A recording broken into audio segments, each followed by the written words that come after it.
Hi everyone, this is Ollie Law here, Editor-in-Chief of Unbreakable Ventures. You are listening to Brad and Ollie's Unwrap. I don't know what we're actually calling it yet. We need to come up with a bit of a title, but this is a very informal discussion where Brad and I break down the recent threat update that we share every fortnight. Last week we ran one, or 2 weeks ago we ran one. We did put in there, if people enjoyed this, let us know, or if they didn't, also let us know. And no one said not to do it, so that's why we're doing a second one. That said, Brad and I have spoken about whether these are worth doing every fortnight, and we'll probably make a decision on that later. What we'll probably end up doing is doing fewer of these, but really only talk about some of the more serious updates that we're covering every month or so. But we usually will get straight into the first main story, but about 10 minutes ago we had a major distraction, and I'm sure by the time we release this podcast everyone else will know exactly what I'm talking about. But it seems that Russia has just had an enormous earthquake. From what I can tell, just looking online, it was a couple of hours ago for us here in New Zealand. It was on the east coast, and it was a massive 8.8 earthquake. I've been in a 7.4, I think it was, and that felt big enough. So getting into the 8s is impressive, to be honest. That's a huge earthquake.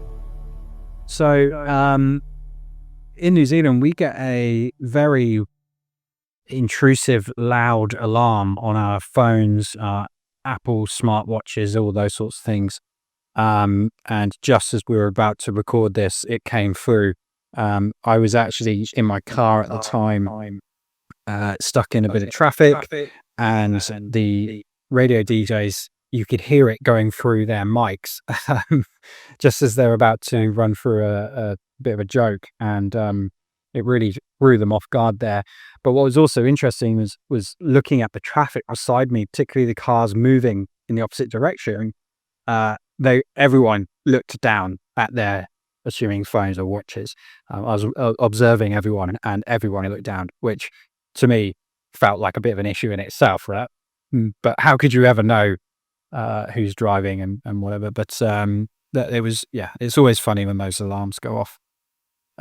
So at the moment, we're supposedly not in much risk. I mean, there's always a bit of risk, but they're saying that it could be under a meter high surges, which aren't too bad. Some places they will be. For New Zealand, we've had some warnings for obviously the North Coast, the Chatham Islands, the West Coast, that sort of thing. Japan, Hawaii had the biggest warnings out of pretty much everywhere because they're directly in the firing line there. Philippines, Papua New Guinea, I believe. So if you look on a map, I'm just following it at the moment. This map is great. It's earthquake.usgs.gov, and it actually follows the wave as they're recording it. Looks like it's moving slow from what I can see, but where it's hit is quite amazing because there's a massive bit of ocean right in front of it. You really couldn't have picked a more perfect spot for a tsunami. You've got the North Pacific Ocean, and then that obviously goes down to the south, but there's all of the Asian countries, Australia, New Zealand, the entire east coast of America, and then potentially if it reaches, you've got South America down towards Argentina, etc. So it's a really massive bit of water, but they're obviously assuming that it's going to die out before it gets that far. So exciting times. Always interesting when a big earthquake hits. I think, Brad, you shared with me recently a story about the Ring of Fire apparently is opening up. There's volcanoes. I haven't looked into that. I think it could just be a coincidence, or we're in for a really rubbish 2026. Yeah, definitely. It's always worth keeping an eye on that sort of stuff. But obviously I got the alarm as well, and they're quite intrusive when they come through. But I'm totally on board with them. I guess the only thing for me is I noticed on the Canterbury weather, local Canterbury weather page, actually identified a tsunami threat 3 hours ago. So not too sure why the alarm to my phone took so long to come through. Might be something worth looking into. But certainly, from a Cantabrian's point of view, those alarms can be triggering. People still have raw memories of Christchurch earthquakes, and any stuff like that can impact people. But yeah, again, 100% they are important, but hopefully we make sure that we're getting them in a timely fashion. But also, previously been through tsunami evacuation alerts in New Zealand back in 2016 when we had the Kaikoura earthquakes, and been through that whole experience. So yeah, tsunami is always it's always something that we need to be aware of, and certainly in New Zealand there's lots of drills around that and plans in place for those sort of things.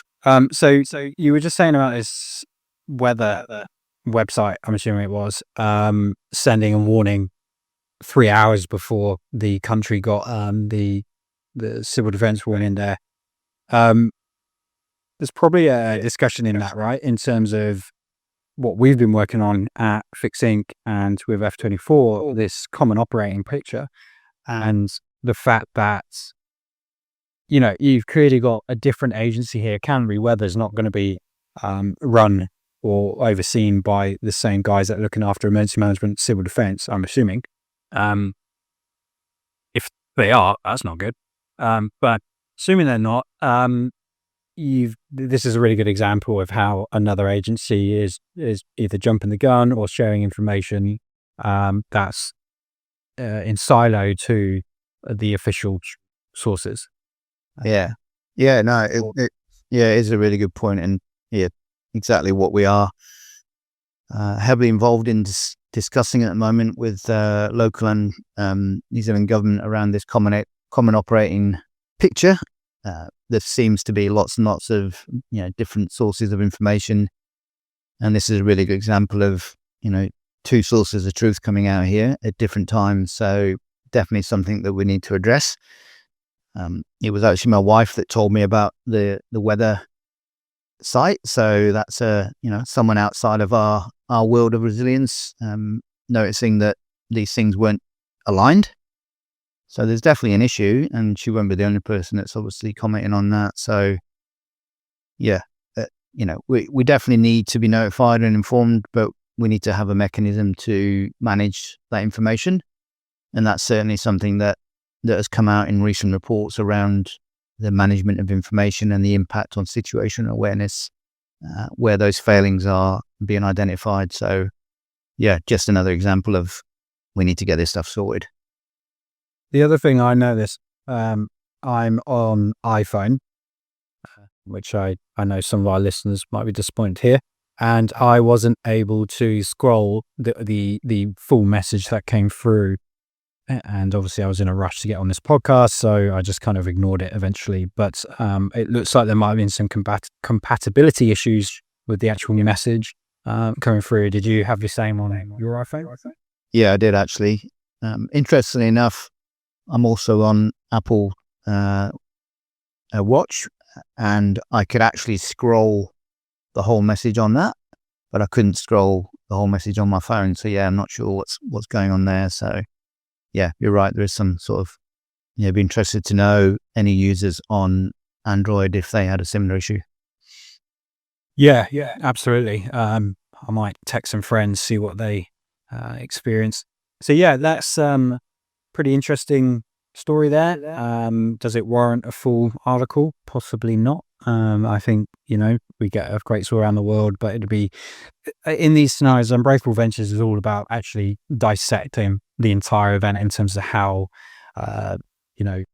emergency responders, how the public, how businesses and governments react to them. Given that there's so many countries involved with this particular earthquake, maybe it is actually worth investigating how each one, did it differently and who had alerts and that sort of stuff. I'm just seeing now as we're talking, Russia, or the Russian Legion, has declared a state of emergency, and there's footage of the surge going through a coastal town. It doesn't look as It doesn't look as bad as you'd probably expect, given it's an 8.8. Another update's just come through. 2 million people have been asked to evacuate in Japan. Wow. That's a huge amount of people.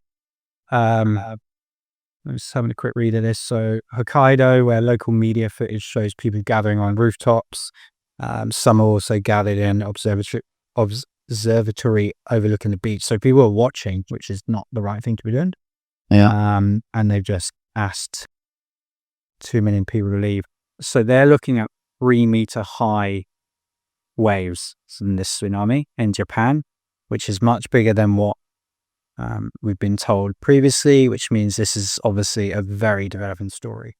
Yeah, that's 2011 size. So that's what Japan went through in 2011. Exactly, which the devastation that caused, obviously. Yeah, I mean, it kind of feels like Japan isn't going to mess about. Out of all the countries this affects, they're not going to take any risks. No, they're very well prepared. They're very well prepared in this sort of stuff. Didn't surprise me. So yeah, they are not far away from the event at all, actually. And just following again this website, the wave is getting very close to Japan. It's just passing all the small little islands in the northeast of Japan. So yeah, we'll keep an eye on that.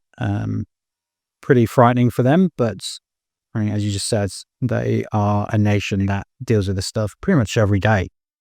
I remember when I was last in Japan, there was an earthquake almost every day that I felt, which was rubbish for a Christchurch local. Okay, let's get into the risk update.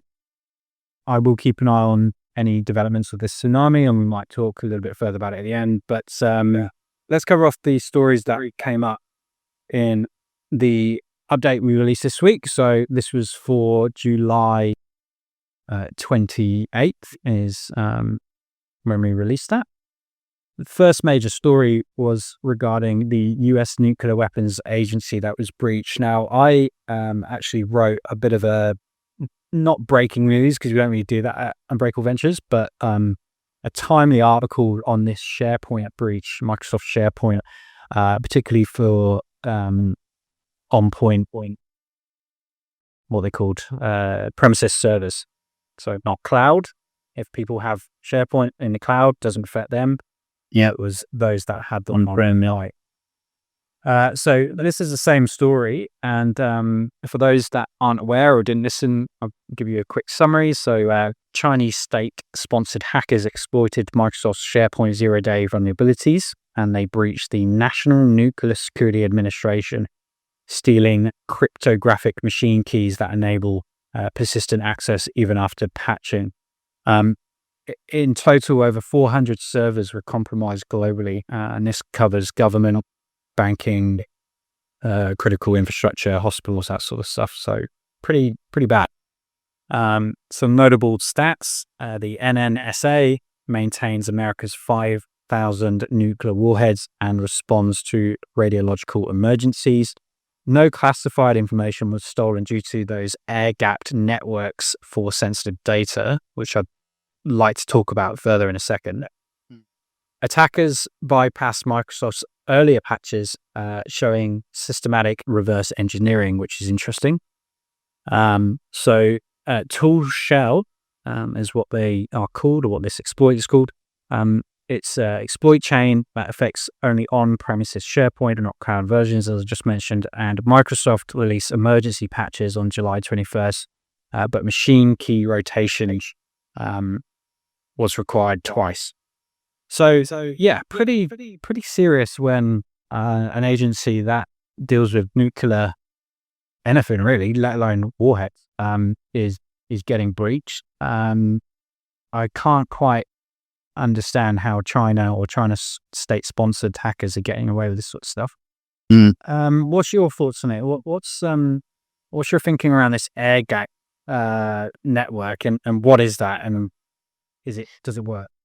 Yeah, I mean, firstly, you think about if the NNSA can get hacked, then anyone can, right? And that, the amount of times I've heard people say to me, "Oh, we're all good. It will never happen to us," right? People just got to stop saying that. because this is again evidence of that happening, and pretty scary and thankfully contained. But yeah, look, air gap. This term air gap we do see it in particularly military type organizations, but again we also see it in sort of financial, potentially nuclear sites as well, nuclear power sites. I can think of a good example of that actually is going way back, actually back to around about 2009, I think, when we saw the Iranian nuclear site get hacked. So this is one of the first times that we'd actually seen a hack that was, I guess, impacting an operational environment. So, generally hackers were getting into IT systems to, delete or disrupt files. But actually the hackers managed to get into this site and cause the centrifuges to spin at the incorrect speeds, effectively. I'm not a nuclear scientist. I'm probably describing that terribly. But that's bad.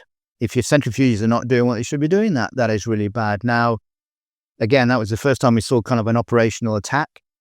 We've seen a lot more since then. But the interesting thing was there that site was air gapped, but they still got hacked. So the thing with air gap is obviously, as it sounds like, you're off the network, you're off the internet, you're isolated, and that's the whole idea around that. So we're not potentially getting an external hacker. But as I keep saying, and I'm a broken record on this, the weak link every time with cyber is a human. So it only takes a contractor or even a staff member to accidentally put in unprotected flash drive to get malware into that system, and that's how they think that actually that Iranian attack happened. So we are still relying on our people doing the right thing, and people make mistakes.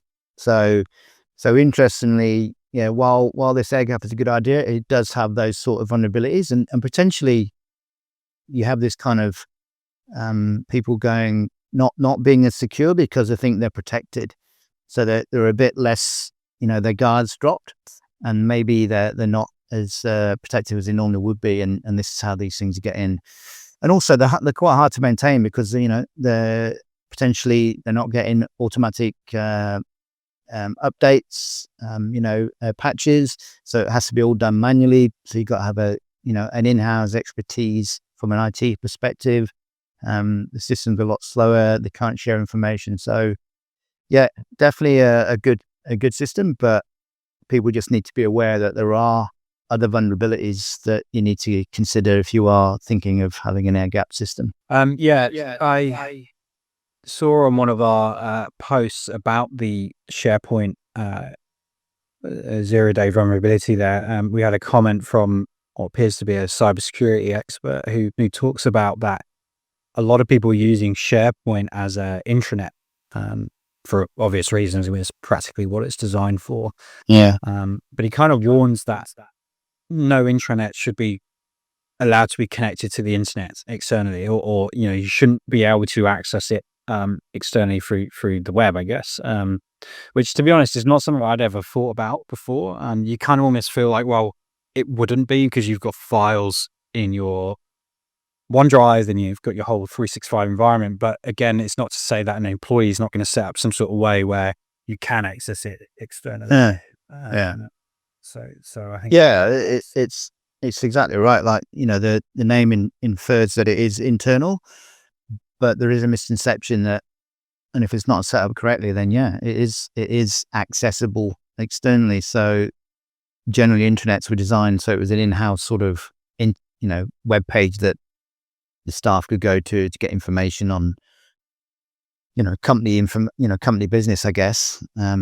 But if there is a possibility that has got access to the outside world, then it's got access, right? And it can be attacked. So we have, as far as I know, we don't have any current serving military professionals subscribes to Unbreakable Ventures, which is a bit of a shame because that would be nice to hear from them.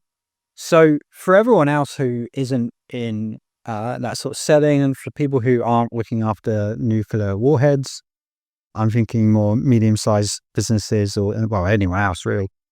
Uh, what's kind of the lesson here? Because how do I go to Microsoft and be that customer, ask for support and reasons to why they've been breached, and how do I hold them accountable? Like they don't care about me. I don't pay their bills like some of their other customers do. So like, what do we do here? Yeah, yeah, it's interesting. I think there is that perception of these businesses are so big they're not approachable, or maybe not accountable even. I had an interesting conversation last year when we were talking about the new APRA standard coming into Australia, CPS 230, and I was talking to a risk manager over in Australia, and we were talking about third parties and auditing third and fourth parties, which is the new requirement from CPS 230. And he was saying, yeah, we've got a lot, hundreds and hundreds, but some of them are like Microsoft or Salesforce. How can we ring them up and ask them for the BC plan? I'm like, well, why not? Why we should be, just because they are these big corporations, they're susceptible, and we had absolute evidence of that a few months ago when CrowdStrike happened and impacted Microsoft systems on a global scale. Potentially one of the biggest arch outages we've ever seen. So, yeah, I think it's just a case of challenging these third parties and not being scared to ask the question. And ultimately, they have to provide the evidence, as far as I'm concerned. So how would Microsoft do this? Is it Microsoft's responsibility? With CPS 230 as our example here, you've got, say, a bank like who's a big bank in Australia? So someone like NAB, I guess, or Commonwealth Bank, Westpac, those sorts of Westpac. They probably got a little bit more credibility and weight behind them to be able to literally contact Microsoft and get the information they're required to meet those CPS 230 standards. The smaller players, though, then what can they do about this? They're not going to be able to simply call them up, I'd assume. So does that mean they don't meet the requirements, or how does that work? Yeah, I don't care how small you are. I think you've got the right. If they're providing you with a service, then you're within your rights to ask them to demonstrate their capabilities. And that could be anything from a simple audit, a pretty high level questionnaire around, what have you got in place? What are your plans? When was the last time you did a test? Until businesses start asking those questions, then they're not going to do anything about it. They're not going to be proactive and send out those audits without people requesting them.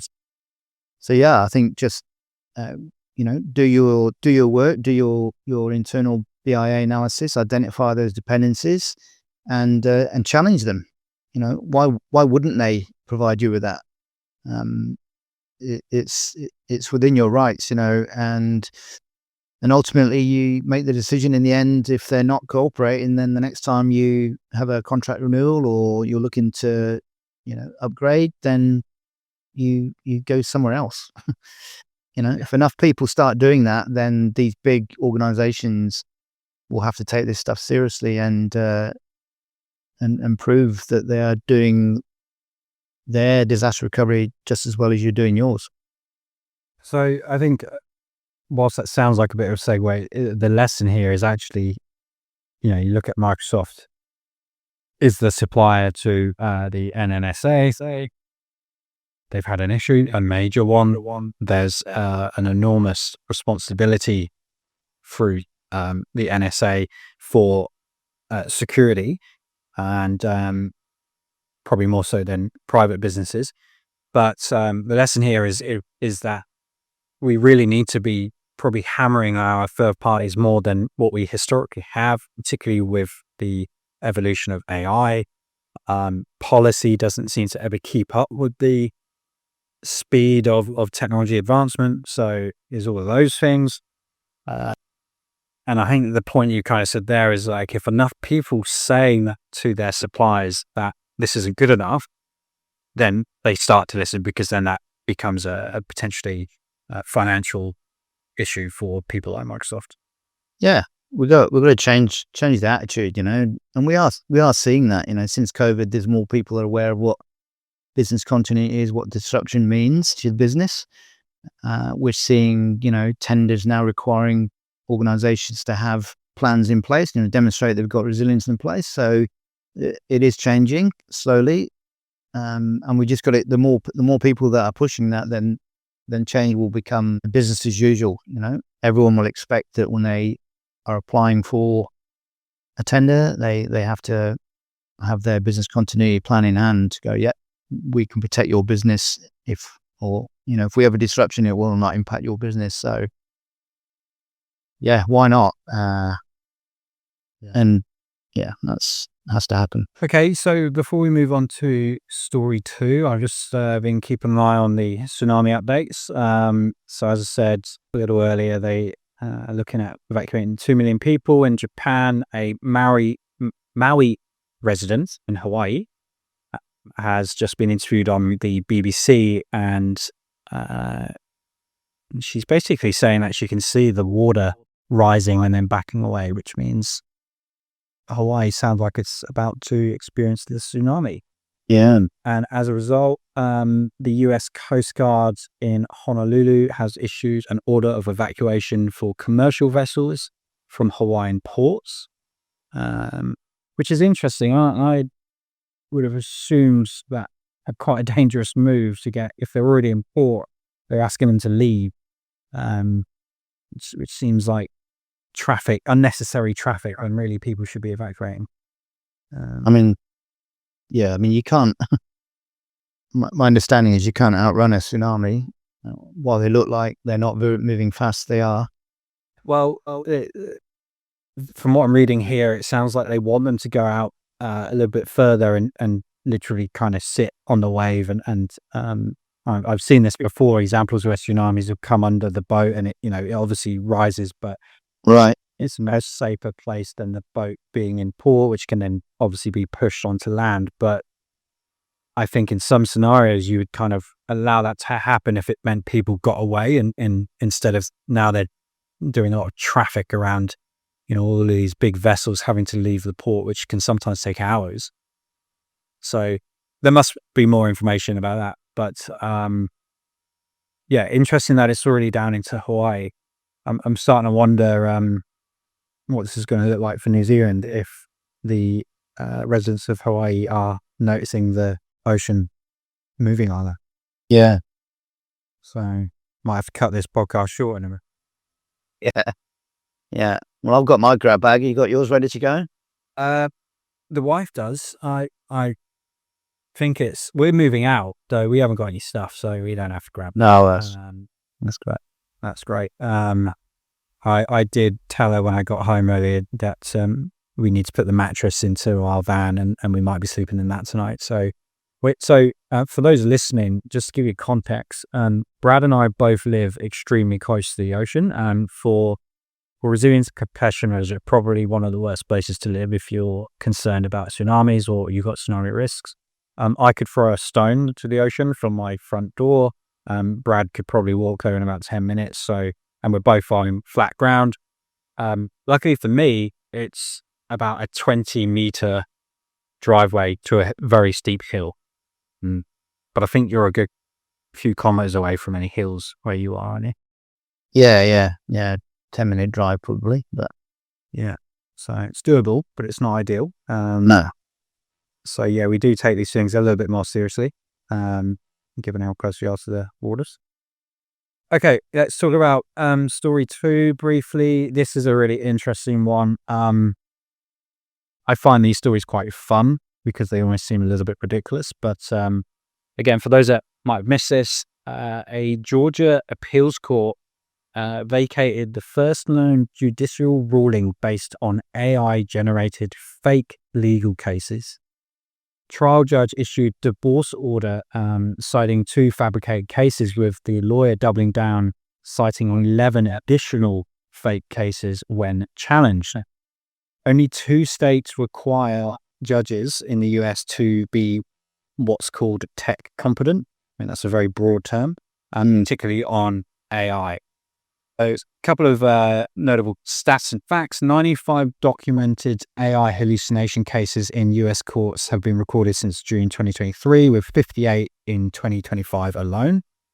Major law firms fined up to $31,000 for submitting AI-generated fake citations.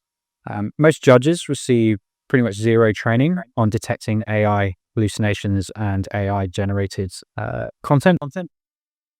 Legal AI tools are marketed as accurate and continue to produce, obviously, fake cases and citations to legal firms. An overloaded court system in the US is increasingly relying on lawyer-drafted orders without verification, which is obviously very appealing for lawyers to be using AI to sort of leapfrog the time that it's spending, which is really what we advertise AI to do, right? Like, it's going to save us a lot of time and pick up a lot of the slack. And it seems that lawyers in the US are using this. So I find these stories really interesting because this is the ultimate case study on the fact that we don't have truly solid policy and processes in place to manage how AI is becoming more and more involved in our lives. Yeah. I guess the real question is, now this is happening under courts, and I recognize America has, federal and states, and it's quite different to here in New Zealand. Is it likely to escalate?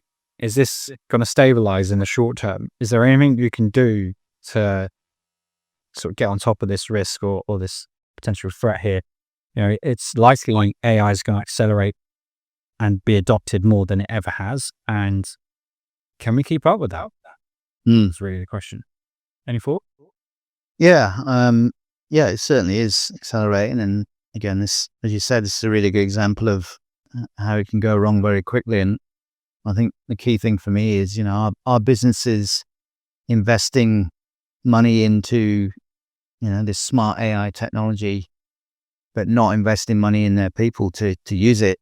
To your point with the judges not being across this and just accepting what they're seeing, not being able to spot where this issue was from an AI point of view.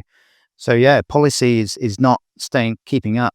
Policy and governance is not keeping up with the rate of how quick this technology is moving. So personally, I think you just got to take a beat and be cautious with how you're using this amazing new tool that we've all now got at our fingertips, which we didn't have a couple of years ago.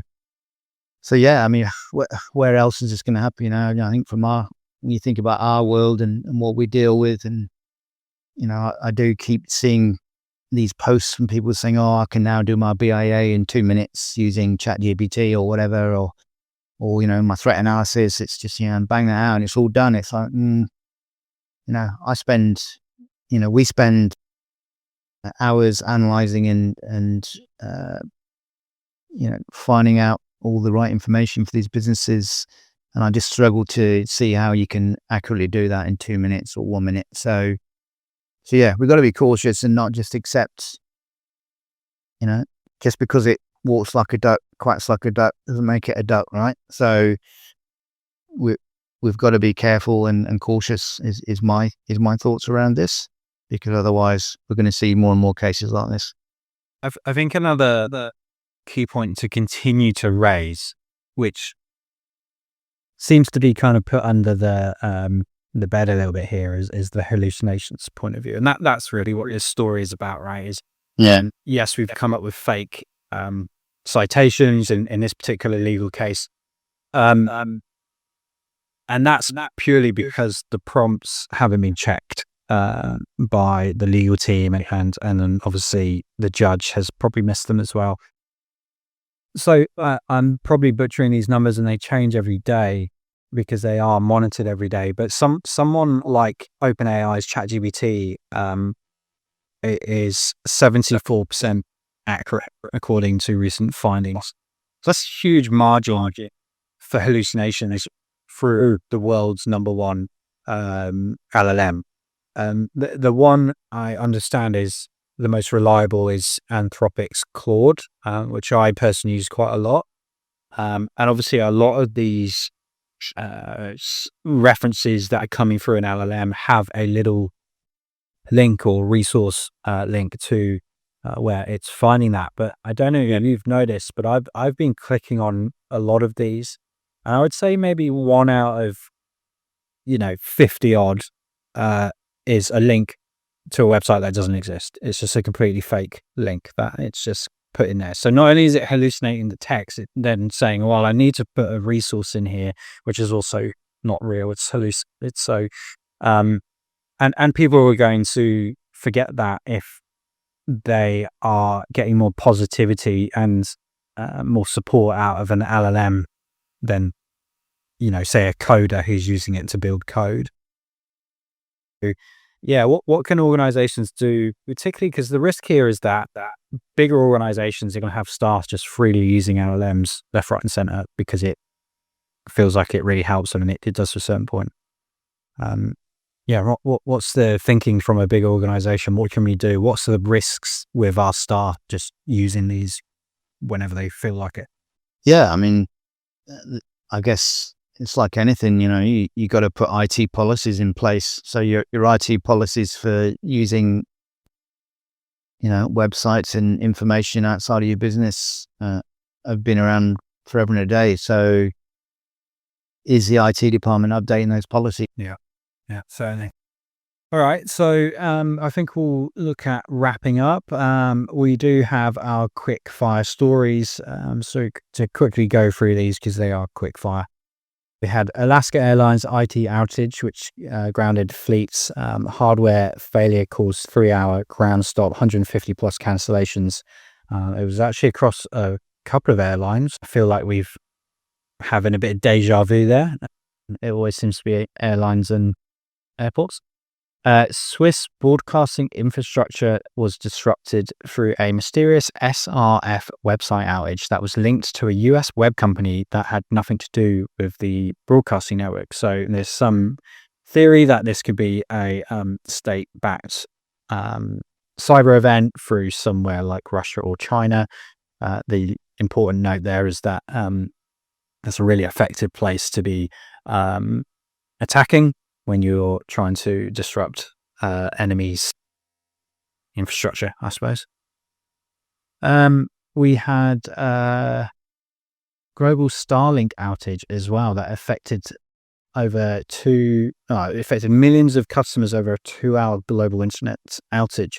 And this is also due to a software failure, which was, quite an interesting one. I think that might have been one of the first times for them, actually. So it'd be interesting to see how that develops. And then there was the air traffic. It's a strike in Europe for French Air, and that caused over 1 million travelers affected, 120 million euros in airline losses.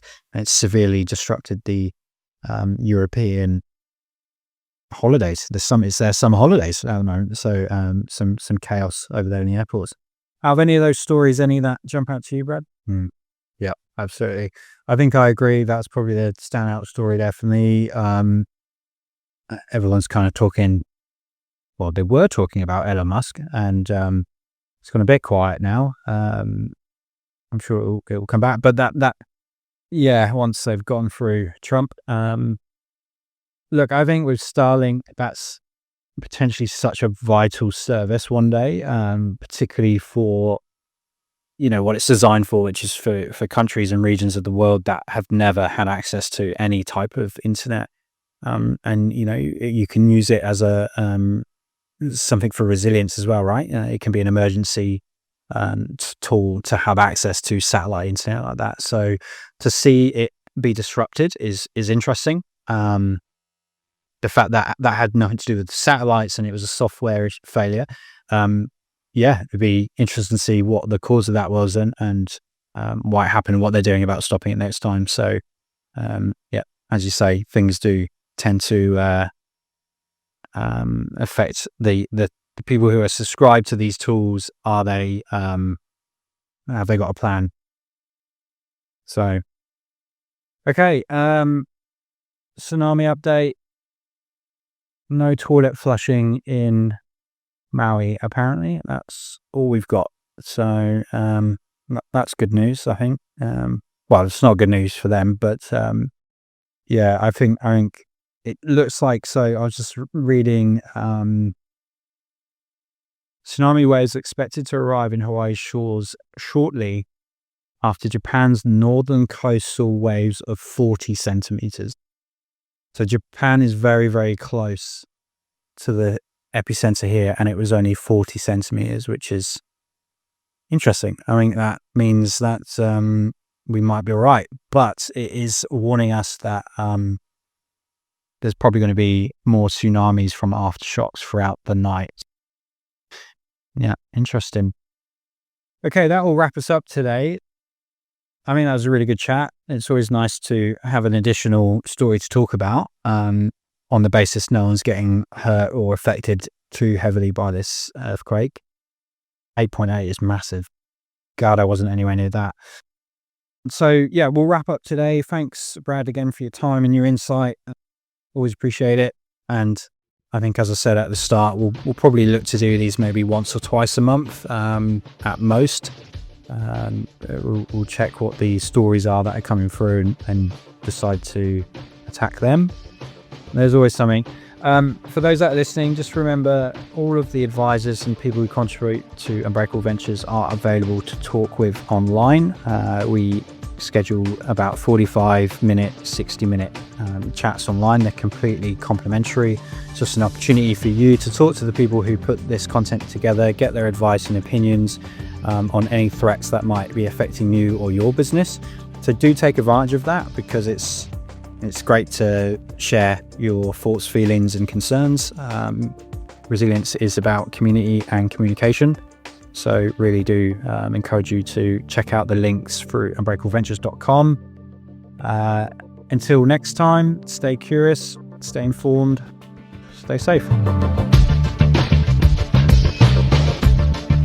Unbreakable Ventures is brought to you by the Senior Advisory Team at Fixing, a boutique resilience advisory based in the Oceania, ASEAN and India regions. Special thanks to our sponsor and Europe's leading SaaS provider for resilience software, F24. Our resources are researched and published by industry specialists across New Zealand, Australia, Malaysia and the UK. This podcast provides advice and opinion on disaster recovery and the threat landscape.